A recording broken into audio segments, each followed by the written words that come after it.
1.5 million po, October 13. Pagkatapos ng botohan ng budget, m- ah, naging interesado ako dahil may pila sa isang maliit na kwarto. At Kaninong doon kwarto, po, sir? parang committee room siya. Mhm. Pero Mhm. ibinibigay po ang mga cheque ng 1.5 million pesos doon po sa matapos ang botohan para sa budget. At Mhm. wala naman po akong sinasabi na ibinibigay lang kung ikaw ay bumoboto para sa budget. Pero nagkataon lang, sabay siya sa botohan sa budget. At hindi ko naman po sinasabi na mali ito.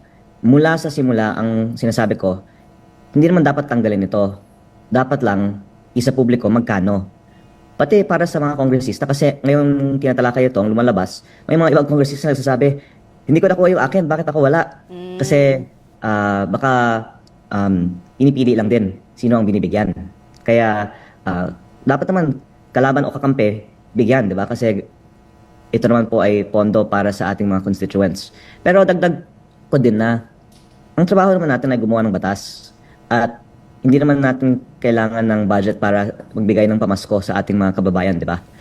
Kaya it's a separate matter whether it should be given, and that can be discussed when there's more transparency about the topic. But what has still not been responded to is that it was not in the committee report, it only appeared in the substitute bill, and thus there was no debate on whether to increase the total House budget by 10.5 billion pesos and why it has to be by liquidation by certification with no receipts. Ang sinasabi naman po kasi ng iba, hindi ito irregular, aprobado ng COA. Opo, pero wala naman din pumipigil sa inyo na mag-submit ng mga resibo at i-upload sa Facebook kung saan napunta yung 2 million pesos. Mhm. And one of the dangers din itong ganitong pamasko, di umano, tama ba, Kong, is yung patronage politics na ano rin siya, parang napagpapatuloy. Kasi kung meron kang ganyan na pwede mo daw ipamigay sa iyong constituencies, ay parang nai-indebt din sa'yo yung mga taong iyong nasasakupan. Tama po. Mhm.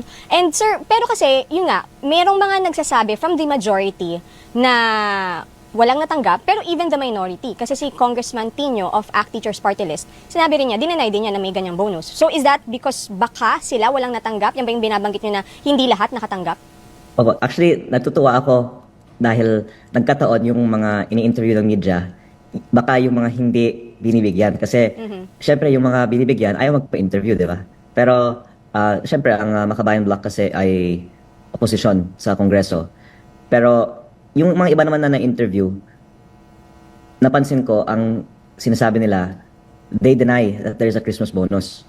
Pero, baka ibig sabihin, pero may MOOE. Kaya parang terminology ang pinag-uusapan. Yung kailangan na linawin is yung pahayag ni Deputy Speaker Ronnie Puno na naglilinaw na may 2M talaga.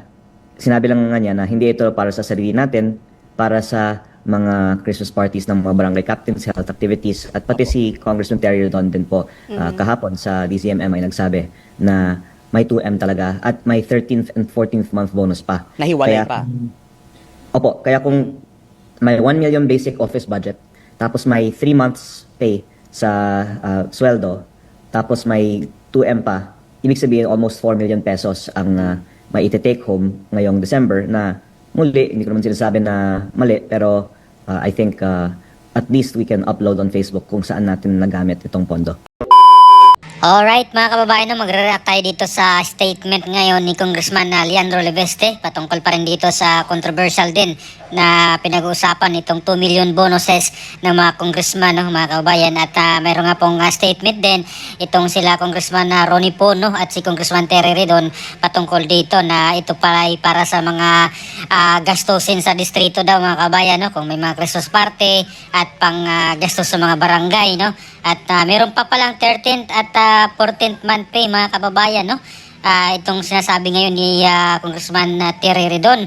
At umaabot nga daw po ito ng halos 4 million, mga kababayan. Grabe, paldo-paldo itong mga congressman, mga kababayan. At merong pong salita or statement dito si Congressman Toby Chanco na noon pa pala ito, mga kababayan, may ganito, kada break pala nila, mga kababayan, kada break time ng Congress ay meron pala silang tagwa 1.5 million, at sa isang taon ay meron po ata silang 3 break, mga kababayan, simula undas, tapos November yan, Ondas, tapos December, Pasko, magbagong taon. Tapos mahal na araw, mga kababayan, mag-break sila. So kulang-kulang nasa 3 break sila. So tatlong tag 1.5 million mga kababayan ang makukuha po ng mga congressman. At ngayon lang po ito, no, na nabulgar ito sa publiko na si Congressman Leandro Leveste ang nagsalita, no.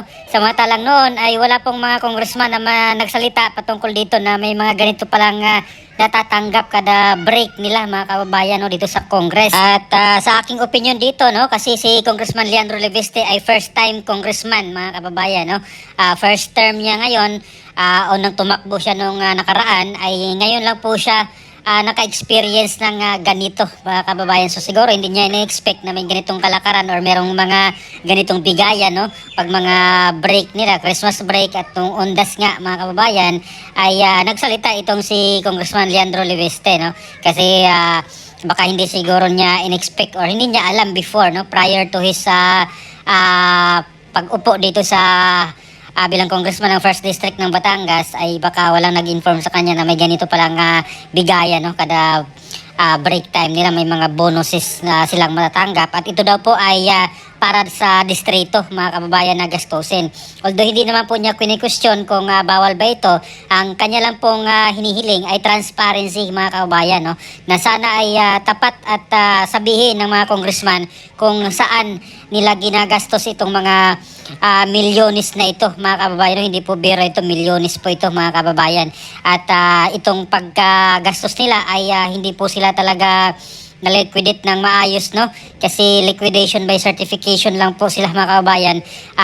Hindi na kailangan silang i-audit ng COA talaga ng husto, no, kasi certification lang mga kababayan, twice na, no, tapos na yung problema. Kaya dapat dito sa mga congressman ay dapat transparent po sila, kagaya po nito ni Congressman Leveste na ngayon ay sinisiraan ng kabilang parlor, no, na may hidden agenda, mga ganyan, kaya nag-iingay. Pero hindi po nila na-appreciate mga kababayan na itong mga ganitong klaseng congressman ay dapat tularan, no? Kasi sila lang po yung mga baguhan mga kababayan, mga batang congressman na naglakas loob talaga na magsalita, no? Isiwalat ito mga nangyayari dyan sa House of Representatives mga kababayan sa gitna ng matinding problema, no, dito sa korupsyon, sa flood control, na hanggang ngayon ay wala pa pong nakulong na mga big fish, no. Wala pang nakulong na mga proponent na mga congressman o kaya senador mga kababayan. Kaya napakalaking gastos, no, ito mga kababayan, itong 1.5 million na sa 300 plus na congressman kung lahat sila ay mabibigyan, no. Although hindi naman po lahat daw ang o hindi lahat ng congressman ang nabibigyan ng ganito, kasi may mga congressman na mga hindi nakatanggap daw, no. Kagaya po nitong mga Kabayan Black na itinanggi nila na wala daw pong gano'n, walang bonus. So siguro hindi po sila nabigyan mga kababayan. At yung mga nakatanggap naman, yung mga malapit sa kusina, ay hindi naman po magsasalita yung mga yun. Tikom ang bibig ng mga yun.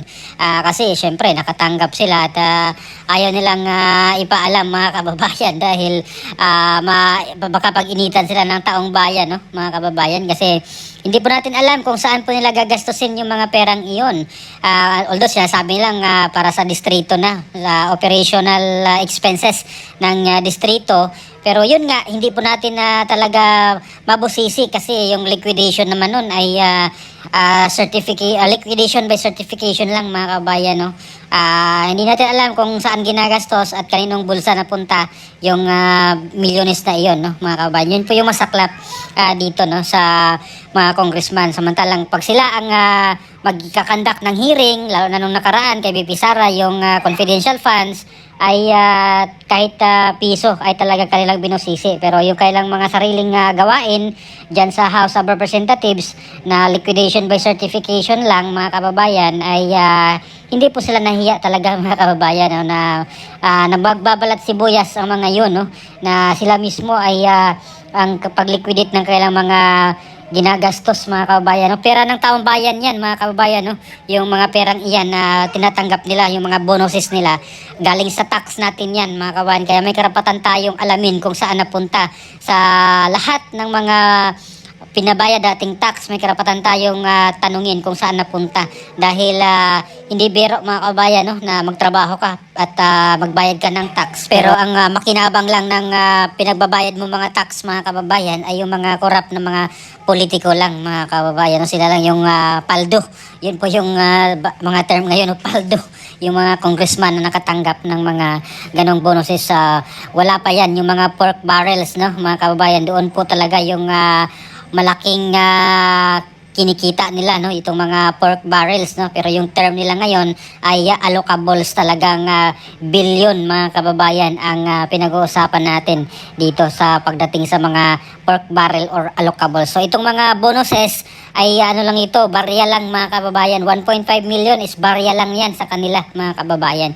Pero doon po talaga sila kumikita ng husto, no, itong allocable na sinasabi ngayon na bagong termino ng pork barrel. So ano pong masasabi nyo dito mga kababayan sa 2 million bonuses ng mga congressman, no? Bawat break pala ito mga kababayan makakatanggap itong mga congressman na ito. Although yun nga yung ating hiling dito, transparency dapat mga kababayan, no? At sana maging transparent ang lahat ng mga congressman, kagaya po nila Congressman Leveste at nila Congressman Gigo Barsaga na talagang very vocal sila dito, no, na talagang kinukontra itong mga kasamahan nila ngayon dyan sa House of Representatives, kaya tuloy ay nasuspende itong si Congressman Gigo Barsaga at meron pong balita lang nga na merong maghahain ng ethics complaint, no, laban po dito kay Congressman Leandro Leveste naman mga kababayan. So ano po masasabi nyo dito sa 2 million bonuses ng mga congressman? Please comment down below. Maraming salamat. God bless po sa ating lahat.